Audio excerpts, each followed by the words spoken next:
So you or someone that you love has a history of smoking, you need to be aware that the screening guidelines for lung cancer have just changed. A lot more people technically qualify under these guidelines to start getting an annual CT of their chest to look for lung cancer. So I'm going to go through the three things right now. Please stay tuned to the end of the video because I'm also going to give you some resources for ways that you might be able to get some free smoking cessation counseling. That's how to stop smoking counseling, as well as maybe even some free meds depending on where you live.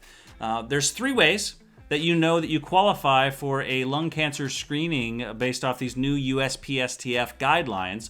The first one is your age, if you're 50 to 80. So if you're 50 to 80, that's check mark number one.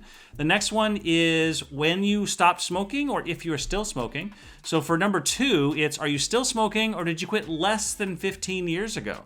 If you're one of those people who was lucky and you quit 30 years ago, this doesn't actually apply to you anymore. Checkmark number three is pack years. Now, the way you calculate pack years is a little interesting. It's the number of years that you smoked times how many packs per day that you smoked. So if you smoked for 10 years, but you smoked 2 packs a day, that's 10 times 2, that's 20 pack years. If you only smoked half a pack a day, you'd have to smoke for 40 years, half times 40 to get 20. That's 20 pack years that way. So if you smoked for 20 pack years, that's how you qualify for checkmark number 3 on this. So if you qualify for those three things, even if you have no symptoms at all, remember this is about no symptoms. If you have no symptoms at all, you qualify, according to the USPSTF, to try and get annual lung cancer screenings using a chest CT.